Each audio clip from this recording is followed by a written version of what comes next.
কৌশানী মানে আমরা বরাবর জেনে এসেছি ছক ভাঙা চরিত্র, আর সেই জন্য মহিষাসুর মর্দিনীতেও একটা ছক ভাঙা চরিত্র। আমার কাছে সবথেকে বড় চ্যালেঞ্জ ছিল এই চরিত্রে অভিনয় করা। সো এটা যে কোনো সিনেমার কোনো মানে চরিত্র না যেখানে আমি রোম্যান্স করছি বা আমি অ্যাকশন করছি বা আমি হিরোর সাথে ঝগড়া করছি, সেটা নয়। কিন্তু এটা একটা মাইথোলজিক্যাল ক্যারেক্টার।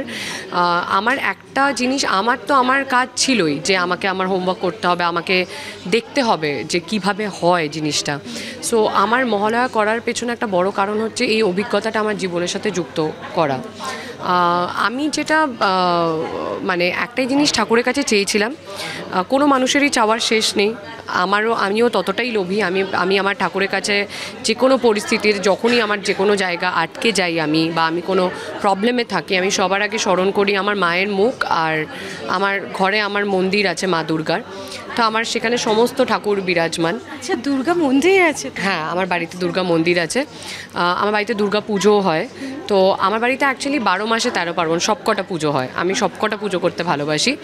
আর একদম কৌশানী আস্তিক, একদম পুরোটাই। আর আমি মন থেকে করি সবকটা পুজো। মানে আমি এরকমও হয়েছে কোনো দিন যদি আমি মনে করেছি যে হয়তো আমার এই পুজোটা করতে গেলে আমার এতটা ম্যান পাওয়ার চাই, আমার কাছে সেই ম্যান পাওয়ারটা নেই, কিন্তু কোনো না কোনোভাবে না ঠাকুর তার নিজের জায়গাটা নিজেই করিয়ে নেয়, জোগাড় করিয়ে নেয়।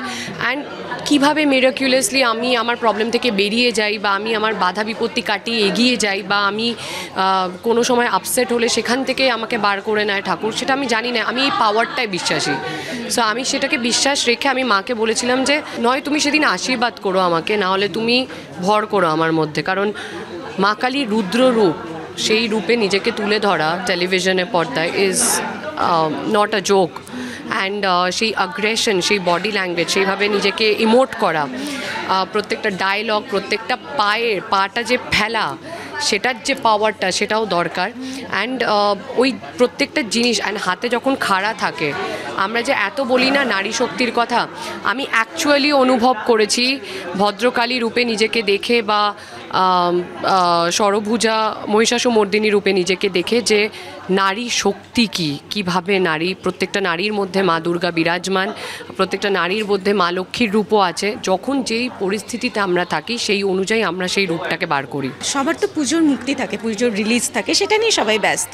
এই ব্যস্ততার মধ্যেও কিছুটা তো নিজের জন্য সময় বার করবে পুজোয়। প্রত্যেকটা সাধারণ মেয়ের মতনই আমি এবারও পুজোয় প্যান্ডেল হপিং করব, জমজমাটভাবে খাওয়া দাওয়া করব, নো ডায়েট। আমি মনে করি নতুন জুতো পরে যতক্ষণ না ব্যান্ডেড না লাগাতে হয় ততক্ষণ অবধি পুজো একদম কমপ্লিট নয়। সো সবটা পুজোর প্রেম আমার, তো জানোই তোমরা। সো সবটাই যা একটা সাধারণ মেয়ে বাঙালি ঘরে করে থাকে, পুজো নিয়ে যতটা এক্সাইটেড থাকে আমি ঠিক ততটাই এক্সাইটেড। আমার জীবন একটুও পাল্টায়নি। আর পুজোয় মুক্তি পাচ্ছে তোমার ছবি, সেটা নিয়ে কতটা এক্সাইটমেন্ট? বহুরূপী ঝিমলি হয়ে আমি প্রত্যেকটা মানুষের মনে একটা জায়গা করেছিলাম। আর তারপর মানুষ আমার প্রত্যেকটা কাজকেই খুব ভাবে জাজ করে, মানে চায় যে আমি ভালো ভালো কাজ করি, সবাই এটাই ডিমান্ড করে আমার থেকে। আর আয়েশার চরিত্রেও আমার মনে হয় সবাই ভালোবাসায় পড়বে আয়েশার সাথে, আমার এটা বিশ্বাস। কারণ নন্দিতাদি বা শিবুদা যখন কোনো চরিত্র লেখে তখন সেটা ভেবে লেখে, দর্শকের পয়েন্ট অফ ভিউ থেকে ভেবে লেখে। সো তাদের মনে হয়েছিল যে আয়েশা আমি ছাড়া আর কেউ করতে পারবে না।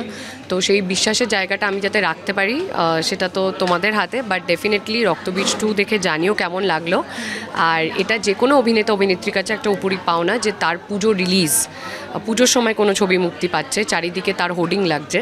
তো আমি তো খুবই খুবই খুশি সেটা নিয়ে। ভদ্রকালী রূপে তোমার যে অ্যাগ্রেশন আমরা পর্দায় দেখলাম, বাস্তবে যখন কৌশানী এইভাবে রেখেছে, প্রত্যেকটা মানুষই তার বয়সের সাথে, তার অভিজ্ঞতার সাথে জীবনে অনেক ম্যাচিওর হয়। সো সেই ম্যাচিওরিটিটা এখন হয়তো আমার মধ্যে এসেছে।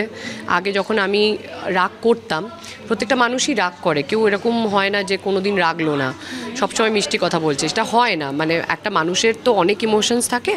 তো পরিস্থিতি অনুযায়ী আর ঠিক তোমার অপরের মানুষটা কে সেই অনুযায়ী তোমার রাগটা দেখানো উচিত আমার মনে হয়। কারণ এখন পান থেকে চুন কষলে সবাই তোমাকে জাজ করে। তো তুমি সবাইকে তো নিজের ভেবে রাগ দেখাতে পারো না। রাগটা একমাত্র ইমোশন যেটা শুধু নিজের মানুষের ওপর মানে নিজের মানুষকে দেখানো যায়। কারণ তুমি জানো যে তারা তোমাকে ভুল বুঝবে বা তোমাকে ভুল বুঝবে না। তো আমি সেই জিনিসটা শিখেছি যে আমি ঠিক লোকের সামনে রাগটা দেখানো আমার উচিত, আর আমি সেটা মেনে চলি।